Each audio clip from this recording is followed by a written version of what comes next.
mengasihimu, memuliakanmu. Bapa dan Raja. Aku beri kemuliaan buat Allah kita. Haleluya, haleluya. Terima kasih Tuhan, Engkau segala-galanya bagi hidup kami. Lebih dari setiap berkat yang kami terima, kami mau lebih lagi mengasihi Engkau. Kami mau lebih dekat denganmu Tuhan, lebih dari siapapun di dunia ini. Sungguh tidak ada yang seperti Engkau. Terima kasih Tuhan, terima kasih Tuhan. Sungguh besar dan sangat besar anugerah-Mu bagi hidup kami. Kami bersyukur. Terima kasih Tuhan. Kami mau memiliki kedekatan lebih lagi dengan Engkau. Kami mau lebih lagi bersekutu dengan Engkau Tuhan. Kami mau lebih dalam lagi tinggal di hadirat-Mu Tuhan. Kami mau lebih lagi menikmati keindahan-Mu Tuhan, yang tidak pernah dapat kami dapatkan di dunia ini. Sungguh tidak ada yang menyamai Engkau. Sungguh tidak ada yang seperti Engkau. Terima kasih ya Tuhan. Petang ini juga Tuhan, kami lebih dalam lagi juga mendengarkan sabda-Mu. Roh Kudus urapi kami semuanya. Mari nyatakan isi hati-Mu Tuhan, sehingga kami bisa menangkap. Bahkan lebih lagi kami melakukan kebenaran firman-Mu dalam hidup kami. Terima kasih ya Tuhan. Terima kasih. Segala pujian dan hormat, pengagungan, seruan dan doa kami, semua kami bawa dan naikkan di dalam nama Tuhan Yesus Kristus. Haleluya. Katakan sama-sama. Amin. Ya, silakan kembali ke tempat. Shalom. Ya, puji nama Tuhan. Kita masih di bulan Oktober ya, belum November ya Pak Toto. Ya,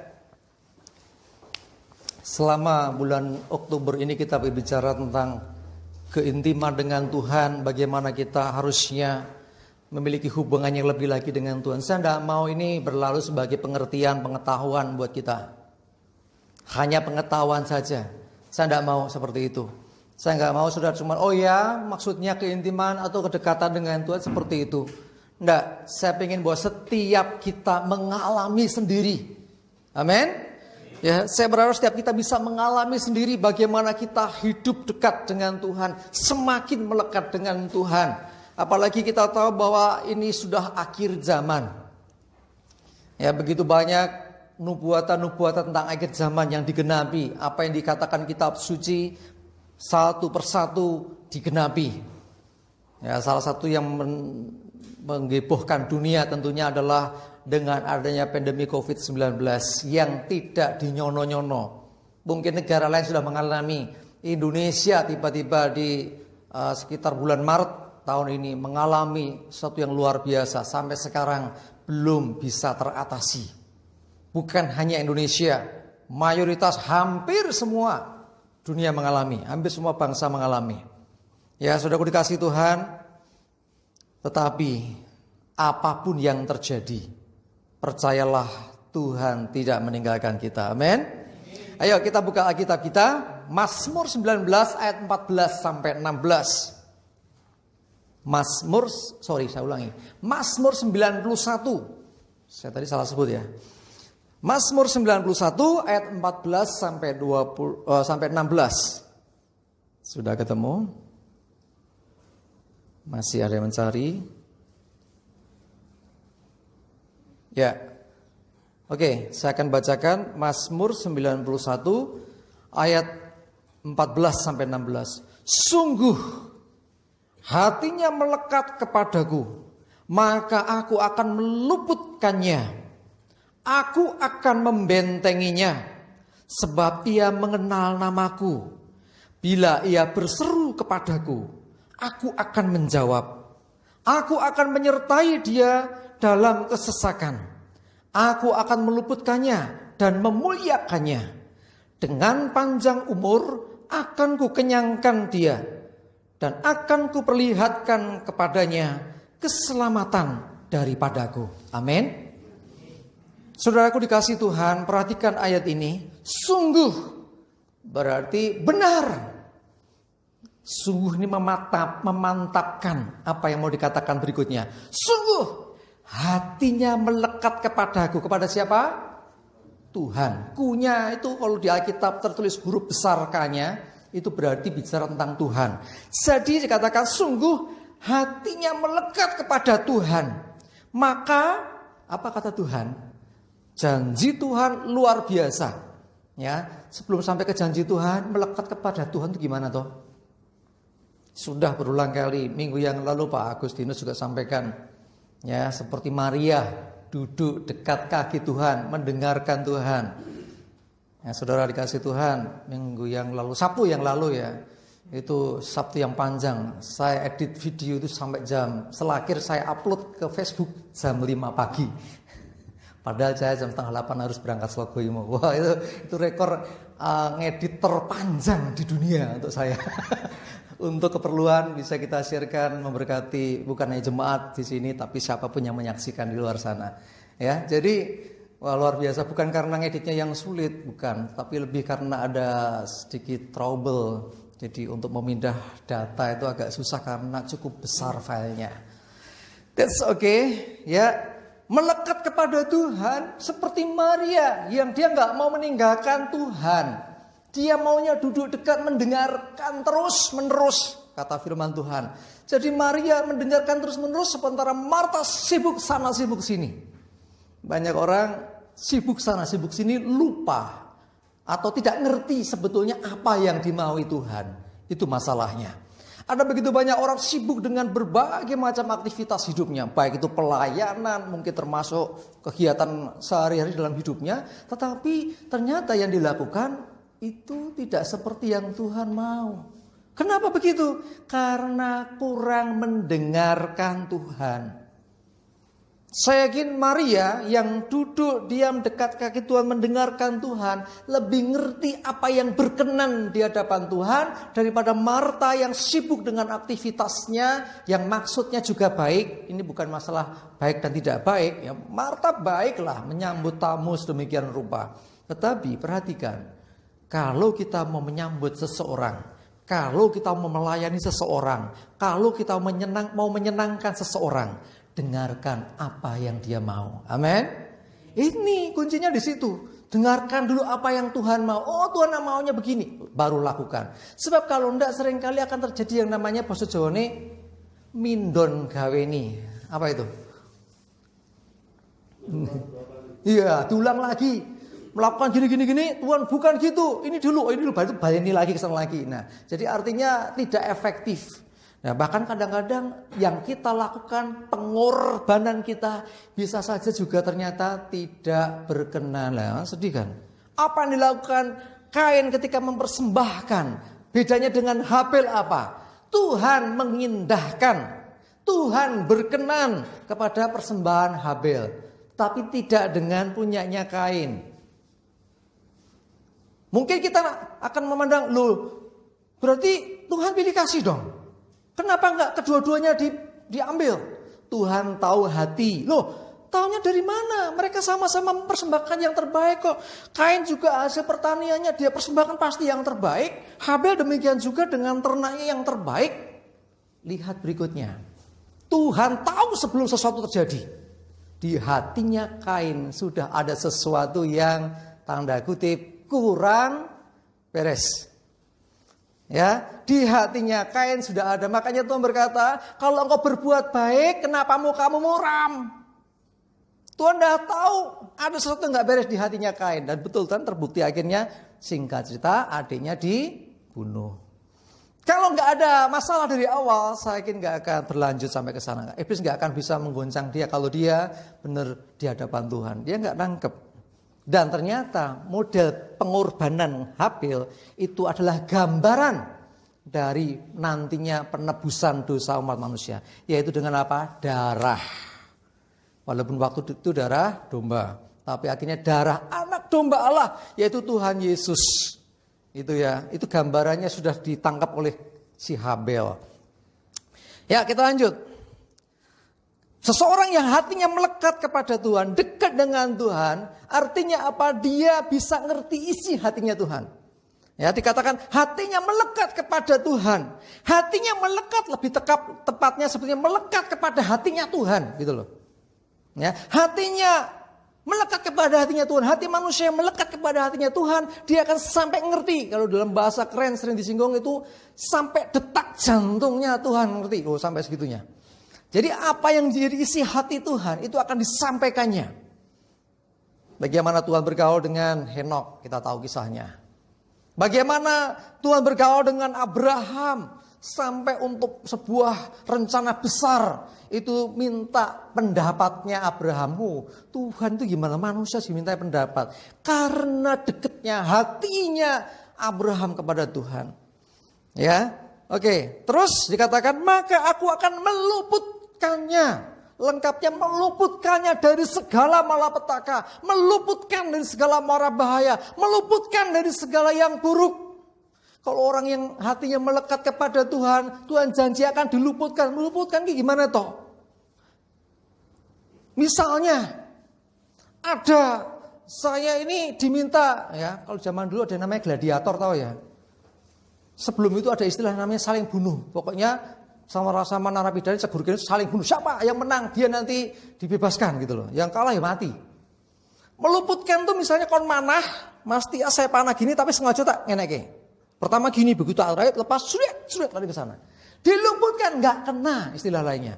Ya diluputkan tuh artinya kita tidak kena dari malapetaka dari segala mara bahaya. Terus dikatakan berikutnya apa?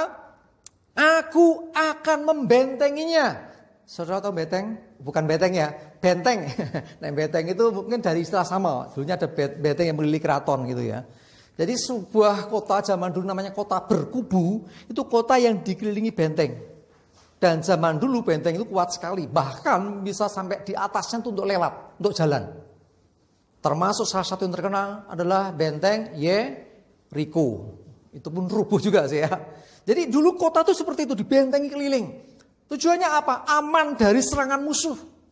Jadi kalau dikatakan aku akan membentenginya, Tuhan membentengi orang yang hatinya melekat kepada Tuhan, artinya dilindungi sekelilingnya.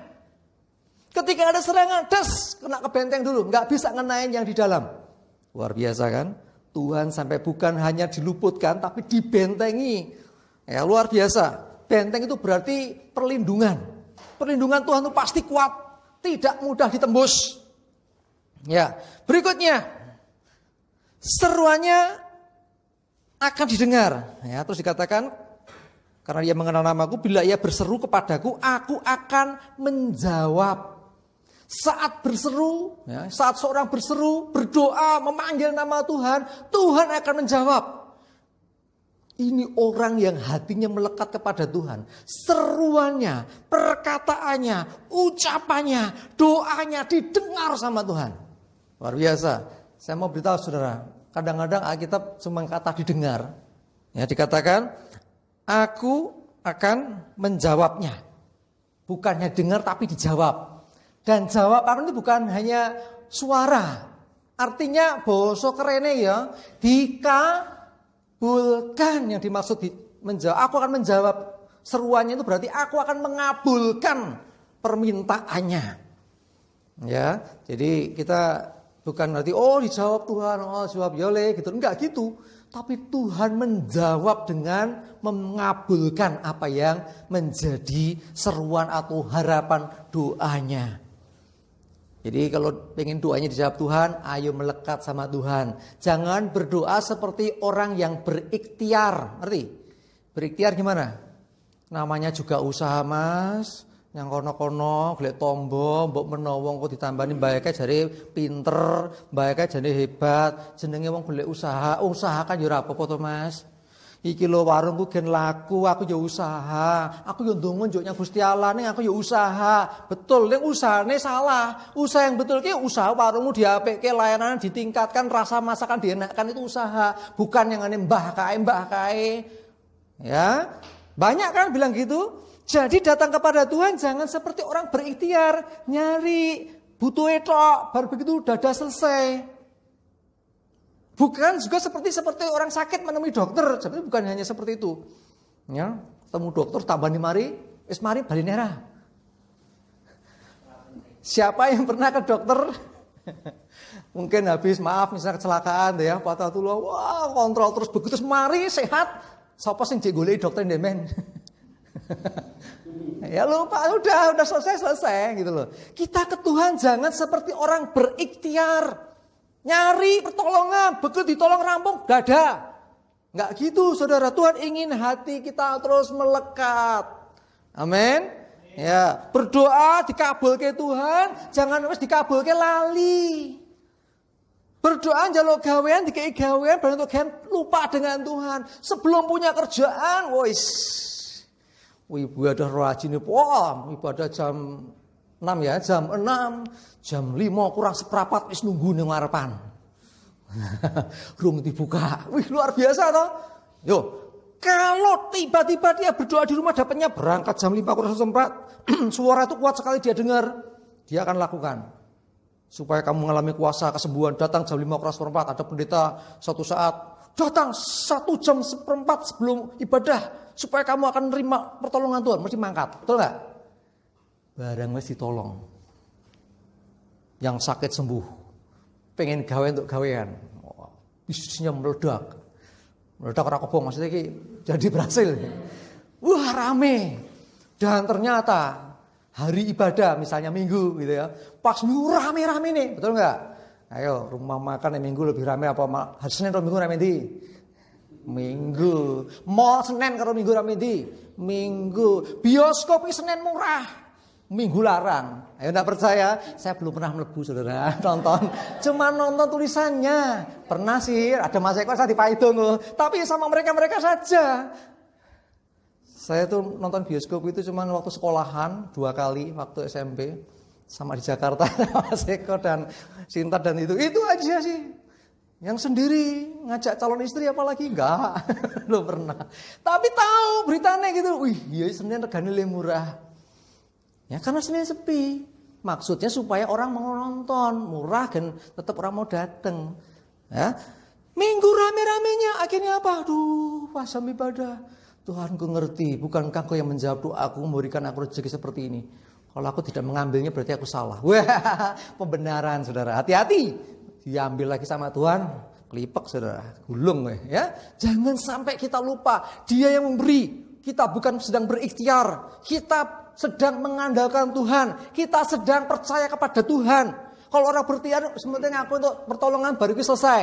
Tapi kalau orang percaya kepada Tuhan, orang mengandalkan Tuhan sepanjang hidupnya, susah, senang, sakit, sehat, terus akan mencari Dia dan mengandalkan Dia. Amin. Ya. Terus dikatakan, aku akan menyertai dia dalam kesesakan. Disertai, sekalipun dalam kesesakan. Kesesakan itu. Kesesakan ini sesak itu loh.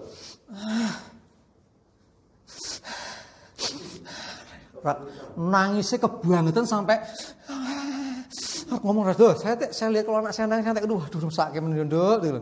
Ya, saya juga pernah nangis sampai sesek gitu loh. Nangisnya pol saudara. Itu artinya orang dalam pergumulan berat. Orang dalam kesesakan, orang wis ra iso apa-apa. Numpak bis kebak dinet-net. Sesek. Untuk nafas saja sesek. Ini bicara tentang apa? Dalam kesusahan hidup. Orang dalam beban yang berat. Dikatakan, aku akan menyertai dia. Menyertai saya sudah sampaikan beberapa waktu yang lalu. Lebih dari sekedar barengi. Ya ngerti ya? Sekalipun aku berjalan lewat lembah kekelaman, aku tidak takut bahaya sebab engkau besertaku. Beserta itu bukan hanya nyanti we, ya bukan gitu. Enggak. Karena kalau di dalam Mazmur dikatakan gadamu dan tongkatmu. Nggo apa gada dan tongkat? Untuk melawan musuh. Artinya dalam kesesakan Tuhan akan membela kita, Tuhan akan berperkara bagi kita. Amin. Itu loh. Tuhan menyertai artinya bukan hanya Tuhan bersama ngetot kita, tapi membiarkan tidak. Saat engkau mengalami kesusahan, kesulitan, Dia yang akan berperkara, Dia yang akan menolong kita. Luar biasa, orang yang hatinya melekat kepada Tuhan. Sekalipun, sekali lagi ya, sudah melekat ke Tuhan tidak ada jaminan bahwa tidak ada masalah.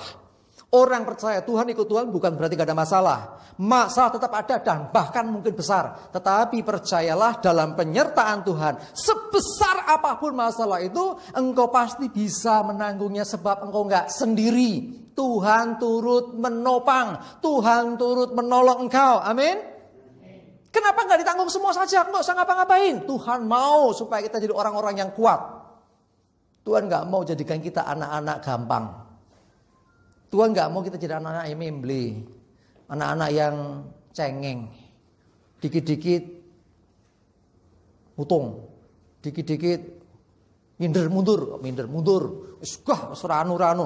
Hati-hati saudara, kita diizinkan punya masalah bahkan sampai berat supaya terbentuk kekuatan iman kita di hadapan Tuhan juga terbentuk.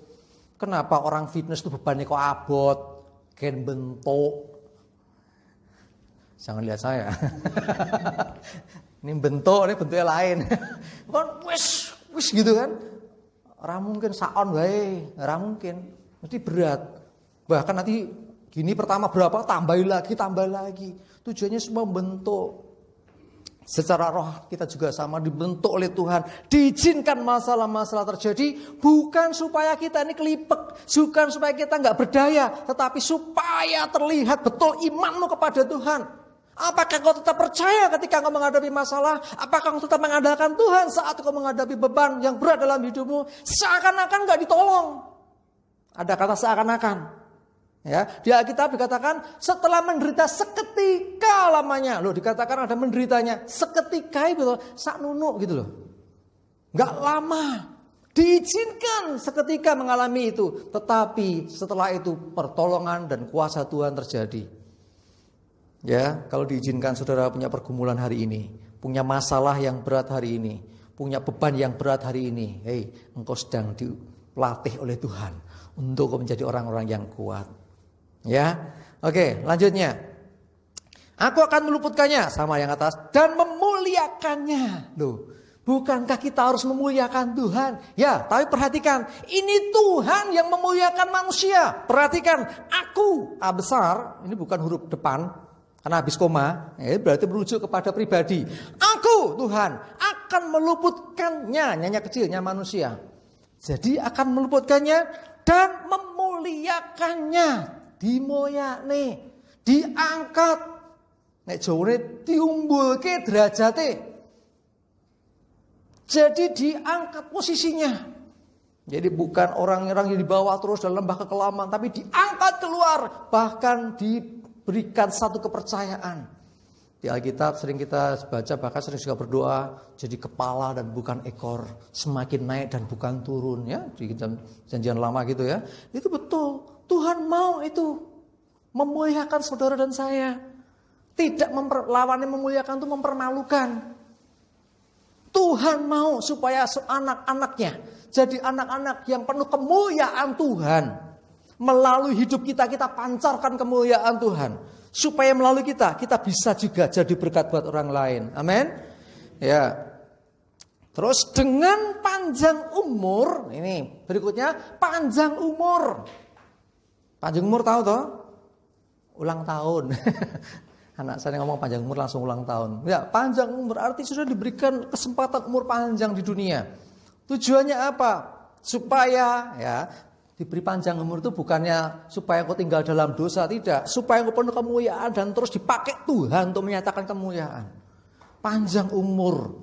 Panjang umur nek rekoso di dunia nggak bisa menikmati kemuliaan, nggak menikmati damai sejahtera, hidup segan mati tak mau ya sia-sia.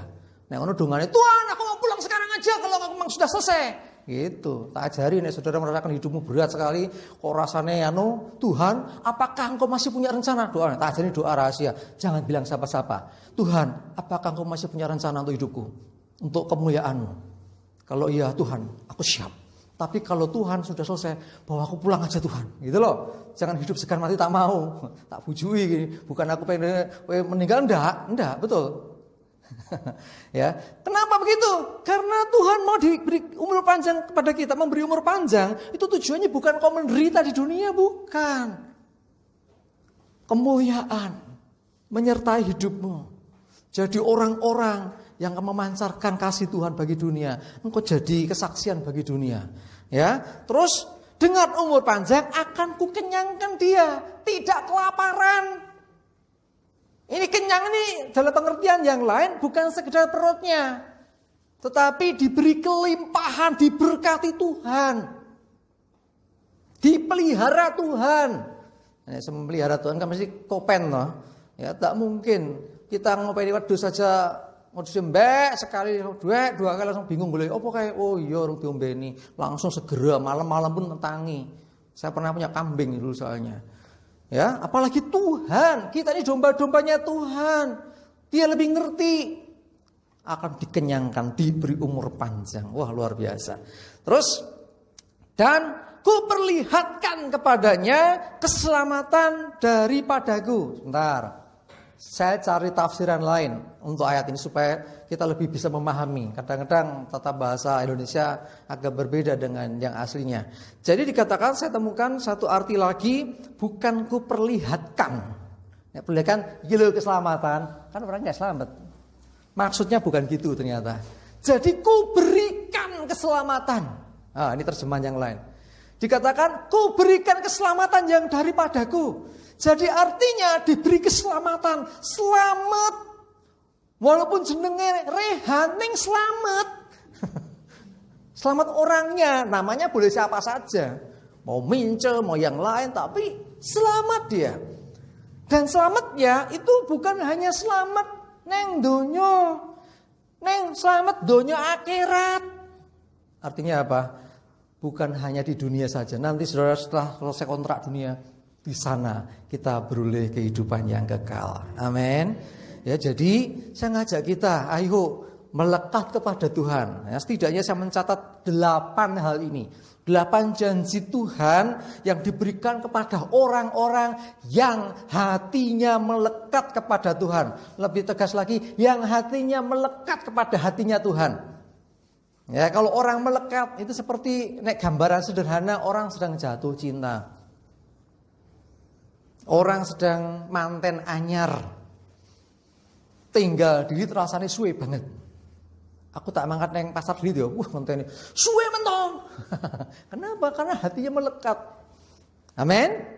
Ya, dengan Tuhan, kalau hati seseorang melekat kepada Tuhan, dia nggak bisa jauh dari Tuhan. Ku tak ingin jauh darimu Tuhan. Ya, lagunya ya. Jadi nggak ingin jauh, pengen deket terus. Dan bersyukur orang-orang yang melekat kepada Tuhan itu nggak seperti orang pacaran, tinggal lungo ya aduh tenan. Tetapi kalau dengan Tuhan, dia ada bersama dengan kita. Dia menyertai kita saat kita memanggil Tuhan Yesus, langsung Tuhan dengar. Sekali lagi, ketika engkau panggil namanya, langsung Tuhan memalingkan wajahnya kepadamu. Mas Dano bilang, Tuhan Yesus, belum mau doa nih. Tuhan Yesus, Tuhan langsung mengarahkan pandangannya kepadanya. Telinganya terarah kepadanya. Kalau kamu dengar, dia sedang berkata, ada apa anakku? Itu Tuhan yang begitu mengasihi saudara dan saya. Apa yo mas aku dongo yo rasanya biasa saja lah, kau. Firman-Nya bilang apa? Aku akan menjawab. Bagaimana Tuhan bisa menjawab kalau nggak mendengar dulu? Tuhan mendengarkan seruanmu. Ya, Yeremia 33 dikatakan apa? Berserulah kepadaku. Nah, suruh berseru. Memang dalam pengertian harafiah berseru itu ngok. Woi, gitu itu berseru. Tetapi dalam pemahaman yang lebih dalam sebetulnya tidak hanya dengan suara yang keras. Tetapi berseru dalam hal ini sebetulnya ketika kita sepenuh hati memanggil nama Tuhan. Makanya nek berdoa ya sepenuh hati, sekalipun orang kenceng. Ya, pelan-pelan tapi sungguh-sungguh Tuhan. Nah, itu ada penekanan sungguh diri hati kita.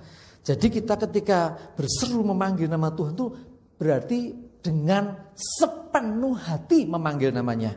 Kalau engkau melakukan itu, Tuhan sepenuh hati memperhatikan engkau. Amin. Dan janji Tuhan tadi yang 8 tadi akan digenapi atas hidup kita. Diluputkan dari malapetaka, dibentengi doanya didengar dan dikabulkan, disertai Tuhan dalam segala keadaan, termasuk dalam kesesakan, dipermuliakan atau diangkat, diberi panjang umur, dikenyangkan artinya tidak akan kekurangan, diselamatkan, selamat dunia dan selamat di alam kedua nanti. Amin. Ya, saya mengajak ini mungkin masih sekali lagi minggu terakhir ya. Artinya mari saatnya kita mengajak untuk saudara semua praktek ini dalam kehidupan sehari-hari. Bagaimana kita melekat dengan Tuhan, bagaimana kita dekat dengan Tuhan. Jangan sampai kita hanya tahu, oh begitu tuh maksudnya. Tapi segera malam ini juga coba berseru kepada nama Tuhan. Tuhan, aku mau dekat denganmu. Jujur, aku mau sungguh-sungguh melekat kepadamu. Doa tenanan, dengarkan. Sampai engkau mendengar. Bukan dengan telinga jasmani, tapi dengan hati. Sampai engkau dengar Tuhan berkata, ya anakku, aku mengasihi engkau. Atau apalah dia mau bicara apa. Sampai engkau dengar suaranya. Rasakan damai sejahtera yang diberikan Tuhan. Melebihi apapun yang di dunia ini. Amin. Ya, saya nggak panjang lebarkan khotbah saya. Ya, tetapi poinnya adalah saya mengajak kita semua mempraktekkan hidup semakin melekat dengan Tuhan. Ingat akhir zaman, ini Yesus segera datang lagi. Jangan sampai Yesus datang kita nggak siap. Jangan sampai Tuhan Yesus datang kita masih jauh. Tetapi kalau engkau lekat dengan Tuhan, bisa saja justru saat dia datang, ya, seperti seorang hamba yang sedang melakukan bagiannya. Firman-Nya berkata, berbahagialah hamba yang didapati tuannya sedang melakukan tugasnya saat tuannya datang. Ini gambarannya kan Yesus pergi lama jauh gitu ya. Tuannya pergi jauh, saat kembali lagi. Kalau engkau sedang melakukan apa yang Tuhan kehendaki, dikatakan berbahagialah. Bagaimana tahu bahwa itu yang Tuhan kehendaki? Dengan semakin melekat dan sering mendengarkan suaranya. Amin. Kita berdoa. Bapa di surga, terima kasih Tuhan. Kami bersyukur biar firman-Mu pada saat ini Tuhan meneguhkan kami, menguatkan kami. Untuk kami lebih lagi punya relation, hubungan pribadi dengan Engkau. Roh Kudus tolong kami Tuhan. Sehingga kami bukan hanya tahu, kami bukan hanya ngerti, tapi kami mengalami sendiri hubungan pribadi dengan Tuhan. Dan kami percaya setiap janji Tuhan atas orang-orang yang melekatkan hatinya kepada Tuhan, semua digenapi dan terjadi. Terima kasih ya Tuhan, hamba berdoa menyerahkan setiap kehidupan kami semua. Biarlah di akhir zaman yang semakin tidak menentu ini, kami tetap mengandalkan Engkau, sebab Engkau tidak pernah meninggalkan kami. Berdoa untuk seluruh jemaat-Mu saat ini Tuhan, bahkan juga setiap pemirsa yang menyaksikan tayangan ini, semuanya dilawat Tuhan, dijamah Tuhan, dan hidupnya semakin melekat kepada Tuhan. Di dalam nama Tuhan Yesus, kami percayakan seluruh umat-Mu, Engkau yang menyertai, Engkau yang menolong, Engkau yang memimpin kami semua. Terima kasih ya Tuhan. Kami bersyukur bila segala pujian dan hormat dan kemuliaan hanya bagi nama Tuhan. Sekali lagi kami juga berdoa memberkati pemerintahan negeri kami Indonesia. Tuhan menolong supaya bangsa dan negara kami segera bisa keluar dari pandemi COVID-19 dengan kami kembali hidup normal. Yang berdoa memberkati Bapak Joko Widodo, Pak Ma'arif, demikian juga Kabinet Indonesia Maju, seluruh parlemen, pemerintahan pusat, pemerintahan daerah, semua dilindungi diberkati Tuhan. Indonesia aman dan damai, jauhkan segala huru-hara, jauhkan segala mara bahaya. Kami percayakan bangsa dan negara kami di dalam pertolongan Tuhan. Terima kasih Tuhan. Bahkan kami juga memberkati daerah kami di mana kami berada. Pemerintahan desa, bahkan sampai desa, sampai kampung-kampung di mana kami tinggal, juga aman dan damai dalam lindungan-Mu. Terpujilah nama Tuhan. Di dalam nama Tuhan Yesus kami bersyukur dan berdoa. Haleluya. Amin.